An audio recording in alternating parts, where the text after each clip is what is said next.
Imagine, a woman commands 20,000 warriors. Her sword catches the Sahel sun as she surveys an army that would die for her without hesitation. She's conquered territories larger than modern nations. She's built walls that stand 5 centuries later. She's struck fear into kings across the Sahara. Her name, nearly erased from history. This is Queen Amina of Zaria. She should be as famous as Alexander the Great. What you're about to discover will shatter everything you thought you knew about African history, medieval warfare, and women's power in the ancient world. Let's rewind to 1533. Henry VIII rules England. The Inca Empire faces Spanish conquistadors. And in what's now northern Nigeria, something extraordinary is happening. This isn't some primitive backwater. We're talking about bustling metropolitan centers rivaling anything in Europe. 7 powerhouse city-states dominate the region: Kano, Katsina, Zazzau, Gobia, Rano, Dora, and Biram. They control the southern end of trans-Saharan trade routes that have enriched North Africa for centuries. Zazzau, later called Zaria, sits at the ultimate crossroads. Salt mines to the north, forest riches to the south, gold flowing from the west, horses from Lake Chad in the east. Control Zazzau, control unimaginable wealth. The city itself, a medieval African engineering marvel. Massive red earth walls stretch for miles, punctuated by watchtowers. Inside, mud brick buildings rise 3 stories high. Markets overflow with goods from Venice and Cairo. Scholars study mathematics and astronomy in learning centers that rival Timbuktu. Blacksmiths forge weapons that slice through European steel. This is civilization at its peak. Into this world of power and possibility, a child enters the royal family. Amina, daughter of King Niketo and Queen Bakwaturonku, the year, approximately 1533. From birth, she's different. Not just privilege prepared. The Hausa kingdoms recognize something radical for their era. Women can hold power, own property, even rule. It's rare but possible. Her father understands power doesn't come from divine right alone. It flows from army strength, shrewd alliances, and trade route control. These lessons shape Amina's worldview. But there's a complication. Her brother Karama exists. In their patriarchal society, the throne typically passes to the male heir. Amina knows her path to power won't be straightforward. Here's where it gets extraordinary. When King Niketo dies in 1549, something unexpected happens. Her mother, Bakwaturonku, proves herself a political force. Through intelligence and maneuvering, she emerges as power behind the throne. This becomes Amina's true education. Now imagine being a teenage girl whose future should involve marriage alliances and childbearing. Imagine making a choice that seems impossible, even insane. Amina demands military training, and astonishingly, she gets it. The Hausa military tradition is sophisticated and brutal. Warriors train from childhood horseback riding, sword fighting, spear throwing, archery. They learn tactics passed down through generations. Amina throws herself into this world with ferocity that stuns her instructors. She rides before she can fully control a warhorse. She trains with weapons until her hands bleed. She studies campaigns of Byzantine generals, Mamluk warriors, Ottoman Turks. But here's what makes her exceptional. She doesn't just learn to fight. She learns to lead. Leadership in warrior culture isn't about being strongest or fastest. It's about commanding respect from men raised to believe women are inferior. It's about tactical brilliance that saves lives and wins victories. It's about presence and aura that makes hardened warriors follow you into certain death. Amina develops all of this. By her late teens, she's accompanying Zazzau's military expeditions as an active participant. Not symbolic. Not token. She rides with cavalry. She fights in skirmishes. She learns war as inglorious hits, calculated, methodical, unforgiving. When her brother Karama takes the throne around 1549, he makes a decision that changes West African history. Instead of sidelining his sister, he elevates her, gives her cavalry command, consults her on strategy, sends her as his representative. Unprecedented. A woman holding military rank in a patriarchal society.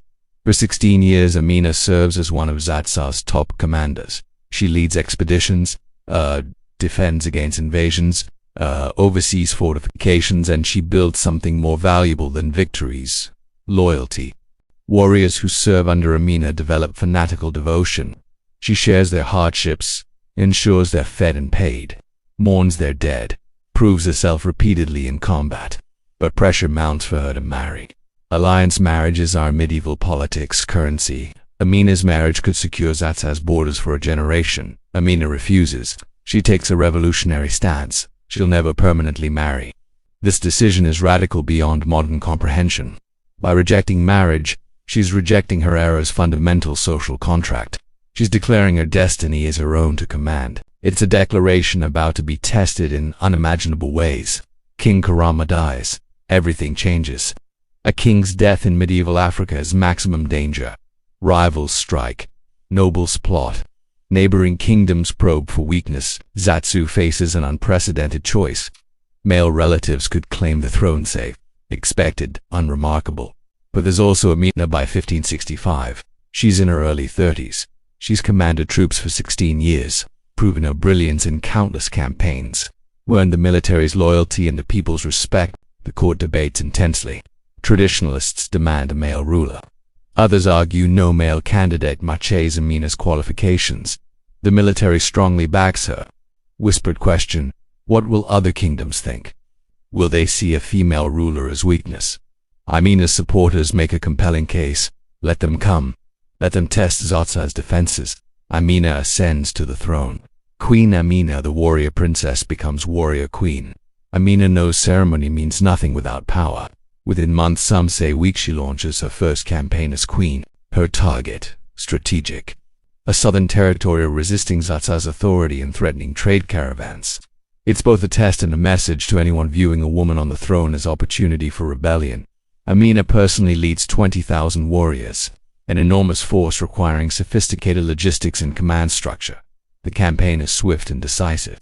Amina employs tactics that become her signature: rapid cavalry movements, psychological warfare, strategic encirclement, preternatural ability to read terrain and enemy movements. The territory submits within weeks. But here's where Amina reveals her innovation. After conquering, she does something unprecedented.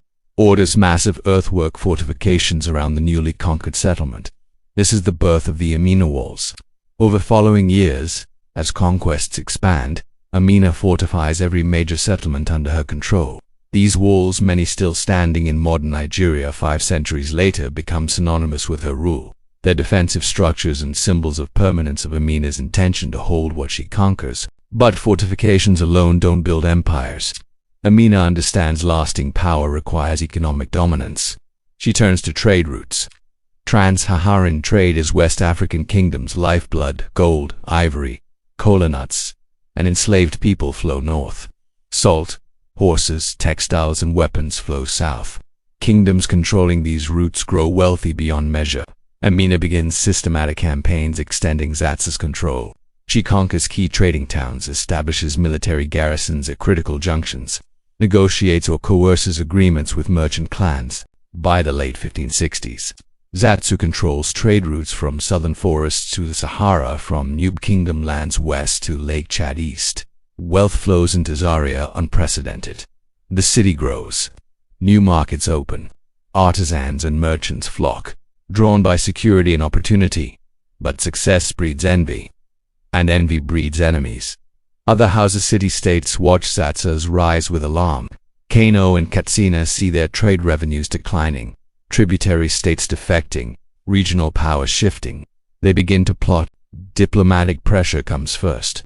Emissaries suggest Zazzau expands too quickly. Perhaps Queen Amina should focus inward. Perhaps trade routes should be shared more equitably. Amina's response is cordial but firm. Zazzau will continue expanding. Any kingdom wishing to challenge this is welcome to try. It's a challenge several kingdoms soon accept. Intelligence reports flood Zaria. The coalition is massing for Sascano, mobilizing cavalry, Katsina bringing siege equipment, smaller states contributing thousands of warriors. Combined strength: 40,000 warriors, twice Amina's available forces. Some advisors counsel submission, perhaps negotiate terms, reduce territory, even step down. Amina knows better. The coalition wants complete destruction. The submission isn't an option. Her plan, audacious beyond belief. Instead of waiting for invasion, she'll strike first. Not at their armies, at suicide. At their weak point, supply lines and tributary states. The logic is ruthless but brilliant. Huge armies need enormous resources. disrupt supply lines, and the army becomes a liability. Flip tributary states providing resources and numerical advantage of her generals are stunned. This isn't a battle plan, it's an entire campaign strategy attacking enemy political and economic infrastructure. Late spring 1575, Amina launches her counteroffensive elite cavalry forces. 3,000 warriors suddenly appear in Kano's tributary territories far from expected resistance. They don't attack Kano itself. Instead, they systematically raid supply villages, granaries burn, livestock vanishes, caravans are ambushed. Within weeks, Kano faces supply crises. Simultaneously, another Zazzau force attacks Katsina's southern territories, forcing troop diversion. But Amina's masterstroke, her diplomatic offensive. Emissaries carry a simple message to smaller coalition states. Zazzau remembers its friends and pernicious enemies. Withdraw now, face no retribution. Remain, become our first targets after this war. It's psychological warfare at its finest. Several states waver. Some quietly pledge neutrality. The coalition's carefully planned invasion crumbles before it begins. Midsummer 1575, the coalition finally invades. Approximately 40,000 warriors advance from north and west. Amina lets them come. They find out her territories abandoned, villages empty, granaries destroyed, wells poisoned. The coalition must carry all supplies, stretching logistics further. When they reach the first major fortified settlement, they prepare for lengthy siege. Days pass. Weeks. The garrison refuses surrender. Coalition forces launch assault after assault, repulsed with heavy casualties. Then, the garrison disappears. Under cover of darkness, using underground tunnels Amina's engineers constructed precisely for this purpose, defenders evacuate completely. Coalition forces breach the walls and storm inside to find an empty town. No supplies, no defenders, nothing. They've spent weeks and thousands of casualties capturing literally nothing. It reveals Amina's strategy: bleed the coalition through attrition, forcing them to expend resources attacking empty fortifications while cavalry harasses supply lines. By the time coalition forces reach Zaria itself in late summer, they're exhausted, undersupplied, demoralized. Diseases spread through camps. The coalition that started with 40,000 warriors now musters perhaps 30,000 combat-effective troops. They face Zaria's walls, the most formidable fortifications in Hausa, and Amina has a full army, 20,000 warriors concentrated, fresh troops, well-fed, fighting on familiar ground. The coalition establishes camps, preparing for a prolonged assault. On the third night, Amina strikes. She launches a night raid in force. 10,000 warriors pour from Zaria's gates in coordinated assault from multiple directions. Exploiting gaps her scouts identified, the exhausted coalition forces are thrown into chaos. By dawn, their camps are ruins. Thousands dead or captured, siege equipment destroyed, supply wagons captured or burned. The coalition army is broken. What follows is less battle than rapid. Coalition forces withdraw in disorder. Amina's cavalry pursues relentlessly, turning withdrawal into catastrophe.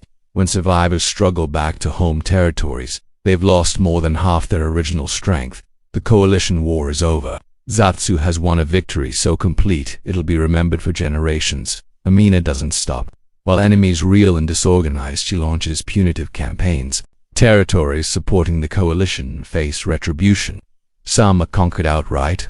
Others pay massive indemnities and provide hostages guaranteeing future loyalty. Kano and Katsina are forced to negotiate humiliating peace treaties recognizing Zazzau's dominance.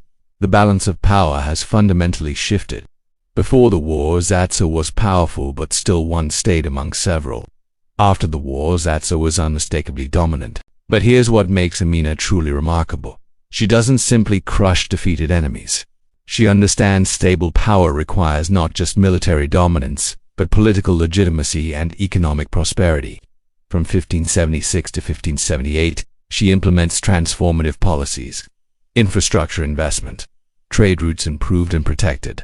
Merchant caravans enjoy unprecedented security, attracting more trade in a virtuous cycle. Administrative structure. She creates formalized systems. Governors receive clear instructions on tax collection, justice, military obligations. Regular inspections ensure compliance. Religious legitimacy. She cultivates relationships with Islamic scholars, funds mosque construction, supports Islamic education, presents herself as a pious Muslim ruler who happens to be female, a distinction making her rule more palatable. International trade. Zazzau begins trading directly with North African kingdoms. Caravans from Zaria travel to Tripoli and Cairo. By integrating into trans-Saharan networks at the highest level, she makes Zazzau indispensable. By 1578, Zazzau is at its zenith. The kingdom controls over 30,000 square miles. The population under Amina's authority approaches 500,000. Zaria itself has grown into a major city, markets overflowing with goods from across Africa and the Mediterranean. Amina's personal wealth is legendary. She owns vast estates, herds of horses and cattle, thousands of slaves. She dresses in finest imported silks, wears gold and precious stones. Her court rivals great Islamic empires in sophistication. But Amina hasn't gone soft. She maintains military readiness. Her army remains one of West Africa's most formidable. In her mid-40s, she still rides at cavalry's head, still makes tactical battlefield decisions, still commands absolute warrior loyalty. The Amina Walls continue spreading visible reminders that Zazzau's power is permanent, built into the landscape itself. As the 1570s give way to the 1580s, Amina faces different challenges, not military threats whose dominated neighbors. Instead, she faces successes challenges: how to maintain an empire built on military conquest, how to ensure succession with no children, how to adapt to a changing world where European influence slowly grows. And something else: she's aging. Years of constant campaigning, ruling stress, warfare's physical toll accumulating. Still formidable, still brilliant, but no longer the young warrior princess. The question hanging over Zazzau: what happens when she's gone? Amina is approximately 53. Intelligence reaches Zaria of a new Western threat. The new kingdom, remaining largely independent, is expanding influence, potentially threatening trade routes. Advisors urge caution. The Nupi is sophisticated, with considerable resources. The campaign requires marching through difficult terrain, and there's the unspoken concern: is Amina still capable of leading? Amina's response is characteristically direct. She'll lead personally. To do otherwise signals weakness. Late 1586, Amina leads 15,000 warriors westward. The campaign begins well. Smaller states submit through diplomacy or limited action, but as forces penetrate deeper, they encounter determined resistance. The Nupi are prepared, forming alliances, positioning defensive forces. The first major engagement occurs at a river crossing. It's eerily similar to Amina's early Quarafay victory. But this time, the Nupi are ready. They've studied her tactics, anticipated her feints. The battle is fierce and costly. Zazzau forces secure the crossing, but casualties are higher than any engagement in years. The Nupi conduct organized retreat. They'll regroup and fight again. Over following months, Amina's army advances slowly. Each obstacle is contested. Supply lines stretch thin, disease spreads. Morale, while strong due to Amina's presence, isn't what it once was. Then disaster nearly strikes. Amina leads a cavalry reconnaissance when they're ambushed by a much larger Nupi force. It's a well-planned trap targeting her specifically. Fighting is desperate. Close quarters. Amina's cavalry is outnumbered 3-1. For the first time in decades, Amina is in genuine danger of being killed or captured. Her guards form a protective ring, fighting with desperate fury. For several terrifying minutes, Zazzau's fate hangs in the balance, but Amina survives. Her guards cut a path through. Reinforcements arrive. The Nupi withdraw. Amina returns to camp with several wounds, none life-threatening, but serious enough requiring days to recover. Sobering. For the first time, Amina and her commanders confront reality. She's not invincible. Age and accumulated warfare toll have made her vulnerable. The campaign continues, but its character changes. Commanders insist Amina no longer personally lead reconnaissance or place herself in most dangerous situations. It pains her deeply, but she's pragmatic enough to recognize necessity. By late 1588, Amina's forces gradually wear down Nupi resistance. It's not swift or decisive, but grinding attrition. Town by town, crossing by crossing, Zazzau advances. The Nupi leadership eventually sues for peace. Terms favor Zazzau: trade agreements, tribute, acknowledgement of suzerainty, but it's not unconditional surrender. The army returns to Zaria in early 1589, receiving a hero's welcome. Amina rides at the procession's head, looking every inch the conquering queen. but those who know her well notice changes. She moves more stiffly, looks tired in new ways. The ambush wounds healed, but left their mark. Amina is approaching 60, an extraordinary age for a medieval warrior. She's ruled nearly a quarter century, conducted more campaigns than most military leaders attempt in lifetimes. And now, finally, she acknowledges what everyone around her has known. She won't live forever. Amina's final years, from 1589 to her death, focused less on military campaigns, more on securing her legacy. She continues governing actively, but shifts focus to institutional development, succession planning, ensuring Zazzau can survive without her. She elevates commanders to positions of authority, clearly positioning them as potential successors, strengthens alliances through diplomacy rather than conquest, invests in projects outlasting her mosques, fortifications, roads. There's a sense of Amina trying to transform personal authority into institutional power. She knows charismatic leadership dies with a leader. She's creating structures, traditions, loyalties to endure. In her final campaign, smaller expeditions, putting down rebellions or intimidating restive tributary states, Amina no longer leads from front lines. She directs strategy from the capital or well-protected positions. It's necessary compromise, but one eroding her mystique slightly. The warrior queen is becoming simply the queen. The exact date of Amina's death is lost. Different sources give different years, ranging from 1610 to 1617. Most historians place it around 1610, making Amina approximately 77, an extraordinary lifespan. The most persistent tradition places her death during yet another military campaign. Despite advanced age and failing health, Amina insisted on personally leading one final expedition. She died not in palace luxury, but in a military camp, still trying to expand or defend her kingdom, still refusing to accept that age had finally defeated her where no enemy could. If true, it's an ending she would have wanted. A warrior's death on campaign, serving Zazzau to her final breath. Amina's death triggers exactly what she feared. Multiple factions, each with candidates, positioned for power. Military commanders are obvious contenders. They have loyal troops, governing experience, warrior respects, but they're also rivals. Royal family members have legitimate blood claims. Some nobles support them as more traditional, more manageable than ambitious generals. External threats emerge. Neighboring kingdoms, seeing opportunity, tests Zazzau's defenses. Violence seems inevitable. But something remarkable happens. After intense negotiations, commanders and nobles reach compromise. They select a new ruler, not the most powerful commander, creating resentment. Not a weak figurehead leaving Zazzau vulnerable, but someone competent, relatively neutral, acceptable to most factions. The new Saki faces immediate challenges. Tributary states declare independence. Neighbors test defenses.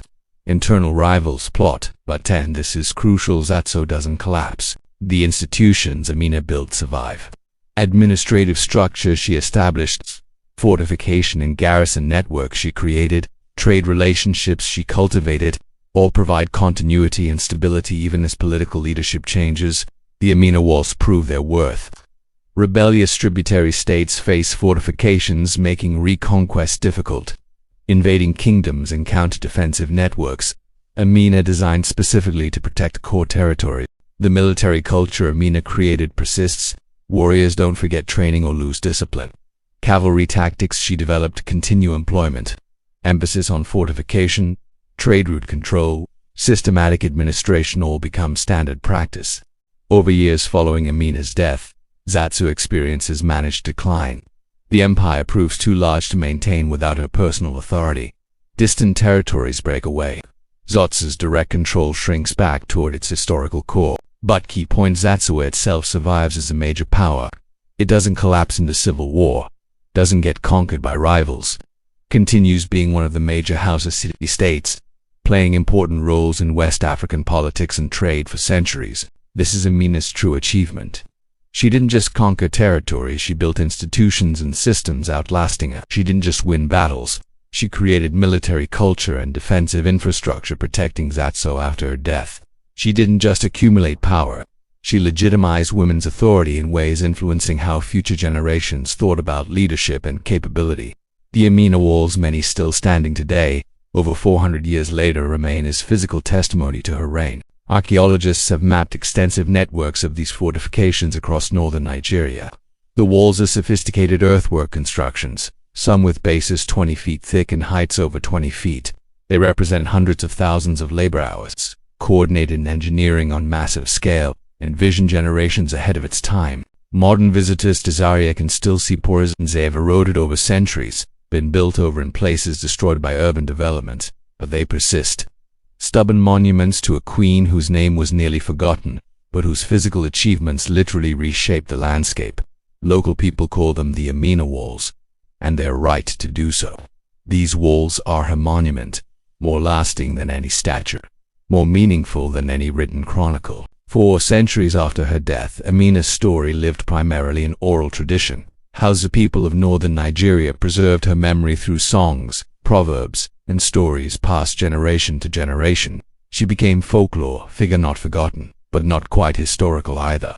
Her achievements were remembered, but also embellished, mythologized, transformed into legend. In traditional accounts, Amina grows larger than life. Some versions claim she was a physical giantess, others suggest magical powers. Still others focus on romantic and sexual exploits. She took new lovers after every victory, only to execute them at morning. These legendary additions are common for figures who loom large in cultural memory but lack extensive written documentation. King Arthur accumulated similar legends. Charlemagne's achievements were embellished with fantastical elements. It's almost a mark of importance.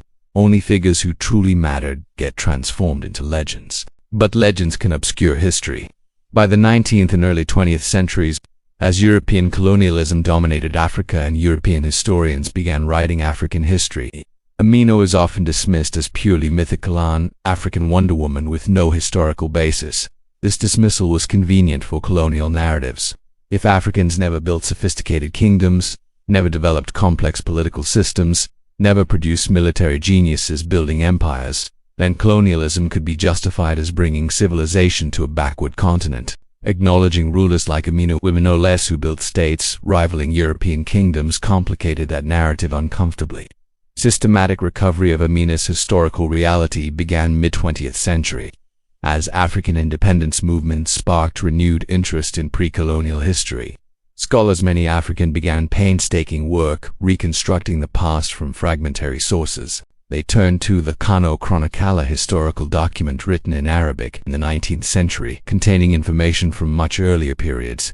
The chronicle mentions Amina, describing her as military leader, listing achievements, providing dates and names. They collected and analyzed oral traditions, recognizing that while containing legendary elements, they also preserved genuine historical memories. By comparing different versions and identifying consistent elements, scholars separated probable fact from later embellishment. They studied the Amina Walls themselves. Physical evidence that couldn't be dismissed as folklore. Archaeological analysis confirmed they were constructed using techniques consistent with 16th century Hausa engineering. Their extent and sophistication indicated centralized authority capable of mobilizing enormous labor forces. They examined trade records and accounts from North African merchants traveling trans-Saharan routes. While few mention Amina specifically, they describe a period when Zazzau rose to prominence in regional trade, when security along certain routes improved dramatically, when wealth flowed into Houseland unprecedentedly. Slowly, painstakingly, a historical picture emerged. Not complete, there are still enormous gaps, but substantial enough that mainstream historians now acknowledge Amina as genuine historical figure rather than myth. Today, Amina's legacy is being reclaimed and celebrated in new ways. Nigerian feminists point to her as proof that African women have always been capable of leadership and achievement, that patriarchal constraints are cultural choices rather than natural inevitabilities. Pan-Africanists celebrate her as example of pre-colonial African achievement, evidence that African societies were sophisticated, powerful, and capable of producing world-class leaders long before European contact. Artists have reimagined her story. In 2017, a Nigerian animated series called Queen Amina of Zazzau introduced her to a new generation. For young girls watching, seeing a warrior queen who looks like them can be transformative. Musicians have written songs about her. Nigerian artists across multiple genres, from traditional Hausa music to Afrobeat to hip-hop, reference Amina, using her as a symbol of strength, independence, and African pride. Scholars continue researching her life, hoping to uncover new sources, filling knowledge gaps. Archaeological expeditions map the Amina Walls extent using modern surveying technology. In 1975, over 350 years after Amina's death, the Nigerian government issued stamps honoring historical figures who shaped the nation. One featured Queen Amina of Zaria, sword in hand, leading warriors, a belated acknowledgement that her achievements deserve remembering and celebrating. Today, statues of Amina stand in Zaria and Lagos. Schools and streets bear her name. She's featured in Nigerian textbooks, a symbol of pre-colonial African achievement and female empowerment. You might wonder, why does a 16th century West African queen matter in the 21st century? The answer is everything. First, representation matters. For centuries, history as taught and portrayed has been overwhelmingly centered on European men. This creates distorted pictures of human capability. It suggests implicitly that certain groups, Europeans, men, Western cultures, are naturally superior because they're the ones who've accomplished great things throughout history. But this is demonstrably false. What's actually true is that certain groups had more power to record their own histories and broadcast them to the world. Amina's story disrupts this narrative. Here is an African woman in the 16th century, a period we're often taught was Europe's age of discovery, who built an empire, commanded 20,000 warriors, constructed fortifications across thousands of square miles, and ruled successfully for over 3 decades. For African people, particularly African women and girls, knowing someone like Amina existed provides a different lens through which to view themselves and their heritage. For non-African people, Amina's story should prompt uncomfortable questions. What else don't we know about African history? How many other figures like Amina have been forgotten or dismissed? Second, Amina's story illuminates the relationship between gender and power in ways that remain relevant today. Amina succeeded by being exceptionally competent at every aspect of rulership: military strategy, political maneuvering, economic policy, diplomatic relations. She demanded to be judged by her abilities rather than her gender, but she also faced obstacles specifically because she was a woman. She couldn't rely on traditional paths to power. She faced pressure to marry that male rulers didn't. She had to prove herself in ways men didn't. This mirrors challenges women leaders face today. Studies show women in leadership are held to higher standards than men, their competence questioned more readily, their authority challenged more frequently. Amina's response: relentless competence, visible achievement, building institutional power remains a relevant model. But her story also highlights the cost. She apparently never married, never had children, spent decades in military camps, worked until she literally died on campaign. We can celebrate her achievements while acknowledging that the barriers she faced shouldn't have existed. Third, Amina's story demonstrates the importance of infrastructure and institutions in building lasting power. Amina could have been content with military conquests alone. Many conquerors throughout history have taken this approach, but conquests without consolidation are temporary. Empires built purely on military might collapse when the conqueror dies. Amina understood this. That's why she built the walls. That's why she developed administrative systems. That's why she invested in trade infrastructure and diplomatic relationships. Her approach, building institutions and systems, outlasting individual leaders, is the foundation of any stable government or organization.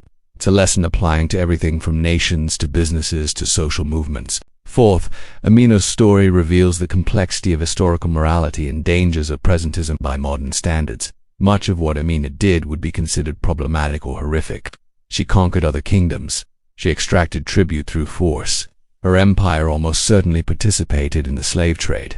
Her campaigns resulted in thousands of deaths. We should acknowledge these aspects honestly.